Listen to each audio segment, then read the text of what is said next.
नमस्कार, वंदे मातरम। दोस्तों, स्वागत है आप सबका सैनिक पाठशाला में। आज के इस वीडियो के 4 महत्वपूर्ण जानकारियां लेके आया हूं। दोस्तों, 8वां पे कमीशन में एक रिपोर्ट के जरिए आपको समझाऊंगा कि कैसे जबरदस्त फायदा होने वाला एक प्रपोजल सामने आया है। अगर 8वां पे कमीशन लागू होते होते देरी हो जाए और उस समय में डीए बढ़ता बढ़ता अगर 70-74% तक पहुंच जाए तो प्रपोजल है कि 50% को मर्ज किया जाए, बाकी जो भी बचा हुआ डीएडीआर है उसको 8वें पे कमीशन में कंटिन्यू किया जाए। क्योंकि जब तक 8वां पे कमीशन लागू नहीं होता है तब तक हर 6-6 महीने में डीए तो बढ़ता रहेगा। तो ऐसे में अगर ये डीए बढ़ के 70-74% हो जाए तो उसको मर्ज करने को लेकर के, उसका 8वां पे कमीशन में विलय करने को लेकर के एक अच्छी रिपोर्ट सामने आई है, एक अच्छा प्रपोजल सामने आया है। कर्मचारियों द्वारा यह प्रपोजल भेजा गया है, यह अहम है दोस्तों। इसके बारे में बात करेंगे, आगे रिपोर्ट दिखा के समझाऊंगा।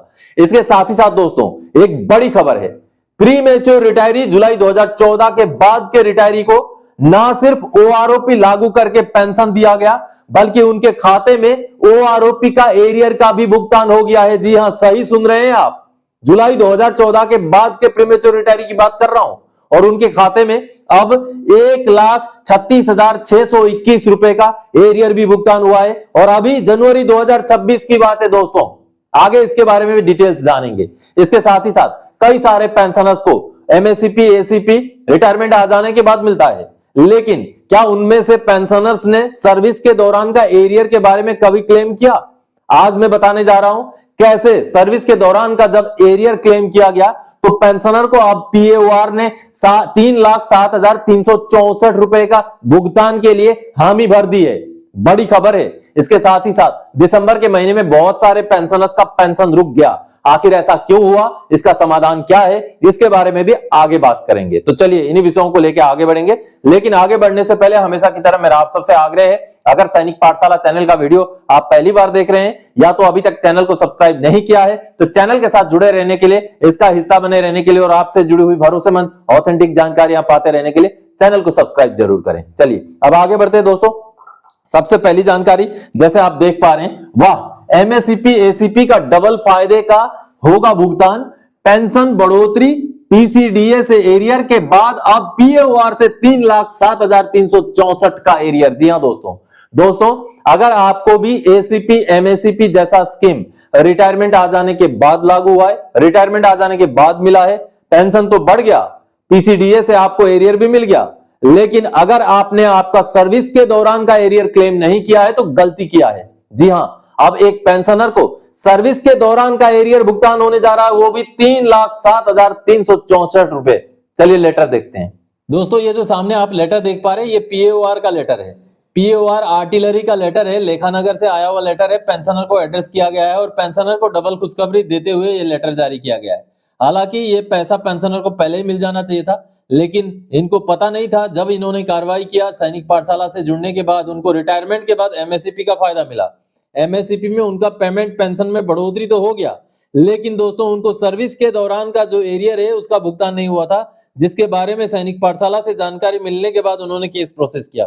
और अब पीएओआर ने क्या कहा है देखिए, अब पीएओआर पेंशनर को 3,07,364 रुपए का सर्विस के दौरान का एरियर देने के लिए तैयार हो गया है। आप यहाँ देखिए, with reference to the above cited CPGRAM's application, it is intimated that your first MSCP for NAIC grade has been adjusted in November 2025 wide DO2, यानी कि पार्ट टू ऑर्डर नंबर ये है, जो कि पार्ट टू ऑर्डर 2020 का था। 2020 का part two order अभी एडजस्ट करके नवंबर 2025 में एडजस्ट किया गया। और साथ ही साथ सेकंड एमएससीपी यानी हवलदार ग्रेड का एमएससीपी को भी नवंबर 2025 में ही एडजस्ट किया गया। ये पार्ट टू ऑर्डर भी 2020 का ही था। देखिए दोस्तों, 2020 का पार्ट टू ऑर्डर अभी एडजस्ट किया है और it is intimated that an arrear of amounting to rupees 3,07,364 has been generated on account of MSCP which will be paid in ensuing month. Additional CDA has seen. तो देखिए दोस्तों, कहीं ना कहीं ये सर्विस के दौरान का एरियर जो पीएओआर ने देना था पहले नहीं दिया। अब जागरूक होने के बाद इनका, क्योंकि एमएससीपी नायक एमएससीपी हवलदार दोनों एमएससीपी एडजस्ट किया गया था, इसलिए इनका सर्विस के दौरान का एरियर भी अच्छा खासा बना है, 3,07,364 रुपए बना है, जिसका भुगतान आगे अब पेंशनर को हो जाएगा। तो बड़ी बात है दोस्तों, कई सारे पेंशनर्स को पता नहीं रहता कि आपका एमएससीपी लागू हो जाने के बाद आपका रिटायरमेंट के बीच में अगर गैप है, कई महीनों का, कई सालों का गैप है, तो जितना गैप है उतने समय का सर्विस के दौरान का एरियर आपको लागू है। दोस्तों, आपका एमएससीपी का जो डेट है उस डेट से लेकर के आपका रिटायरमेंट के डेट के बीच में अगर गैप बन रहा है तो उस गैप का आपको एरियर लागू है। इन पेंशनर को तो नायक का भी एमएससीपी, हवलदार का भी एमएससीपी मिला था, दोनों का सर्विस के दौरान का एरियर इनका कैलकुलेट हुआ है, इस वजह से इनका एरियर अच्छा खासा हुआ है। बहुत सारे पेंशनर्स का हो सकता है ज्यादा एरियर ना हो, लेकिन एरियर बनता है। अगर एमएससीपी का डेट और रिटायरमेंट के डेट के बीच में गैप है तो एरियर बनता है, उसका क्लेम आपको जरूर करना चाहिए।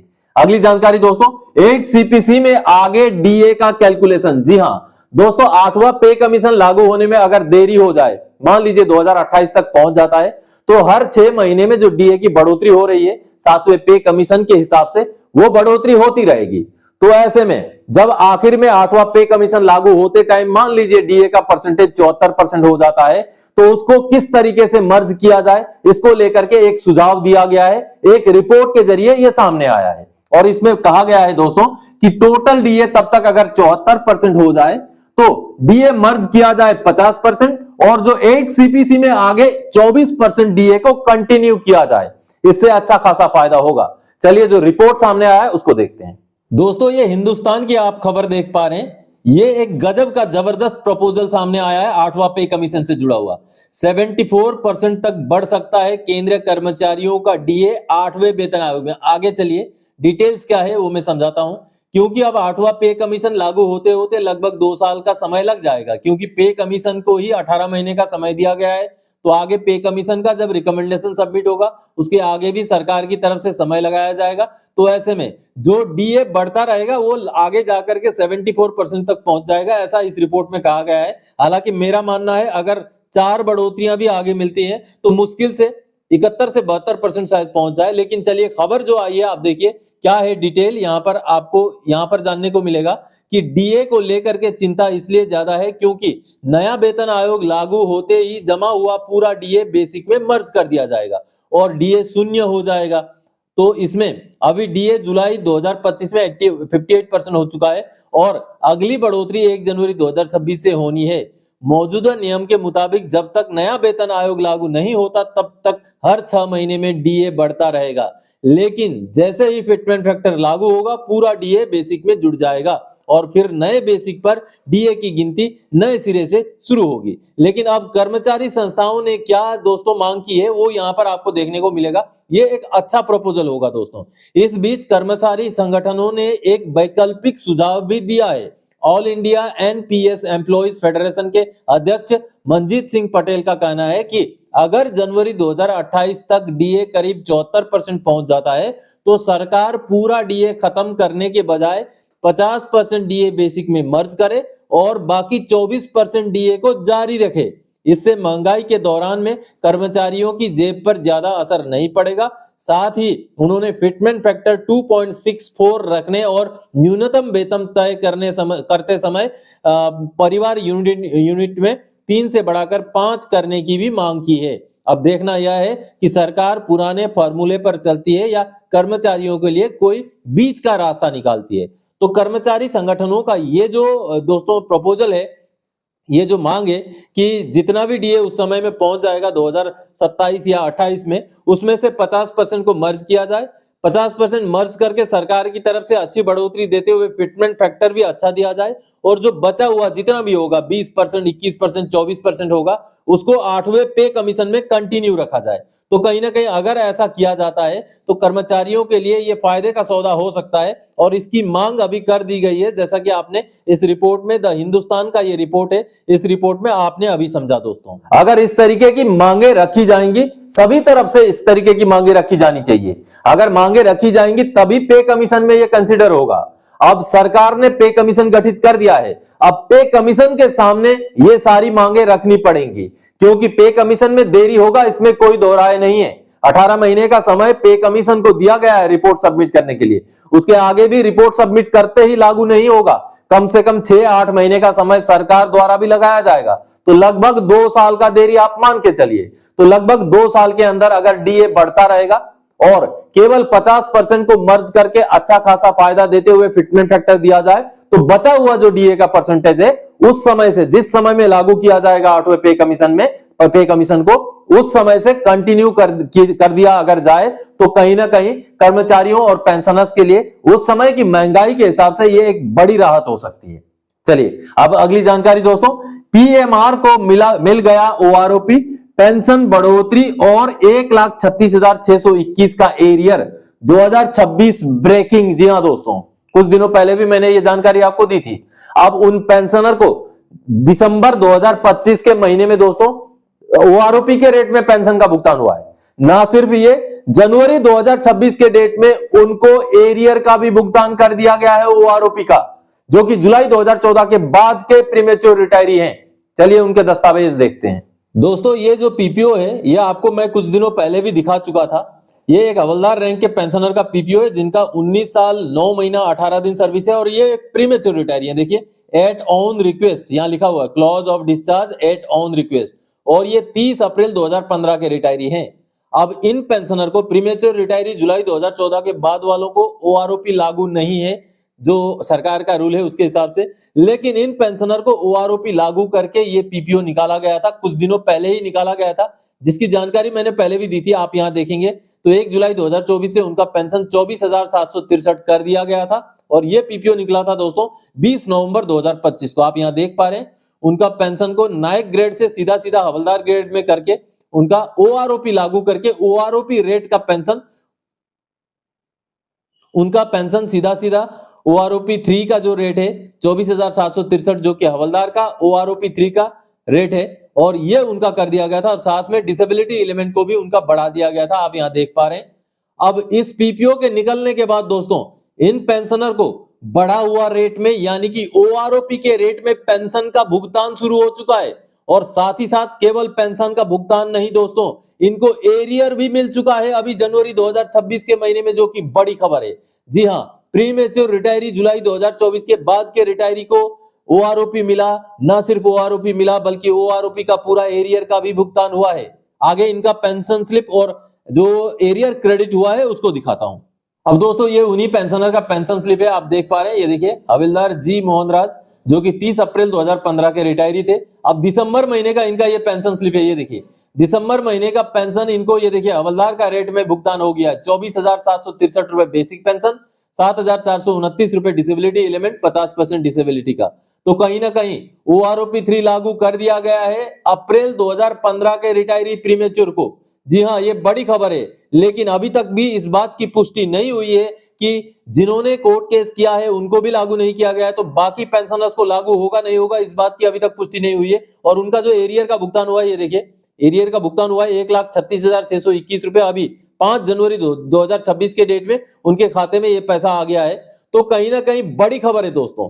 अगर सरकार ने इसको अप्रूवल कर दिया है और इक्का दुक्का केस में अभी लागू करके दिया जाने लग गया है, तो बहुत सारे पेंशनर्स ऐसे हैं प्रीमेच्योर रिटायरी 2014 की जुलाई के बाद के, जिनको लागू है लेकिन नहीं मिला है।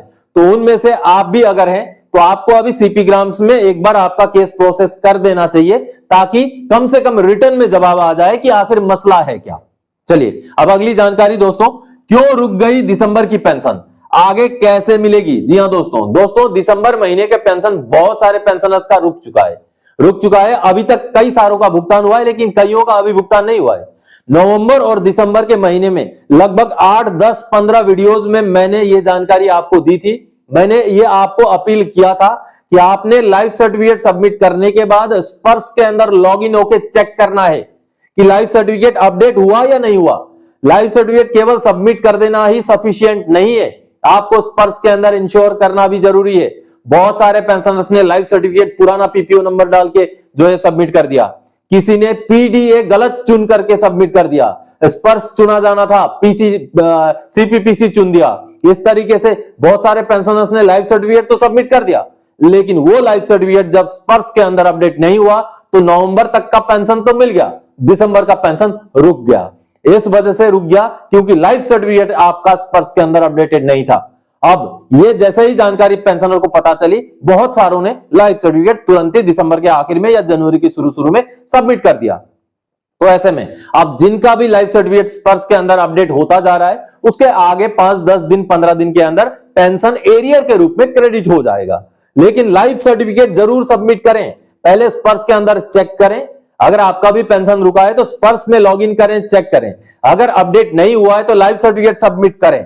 जैसे ही लाइफ सर्टिफिकेट आपका स्पर्श के अंदर अपडेट हो जाएगा, आगे 2-4 दिन 15 दिन के अंदर आपका पेंशन आपको दिसंबर महीने का एरियर के रूप में, लमसम पेमेंट के रूप में भुगतान हो जाएगा।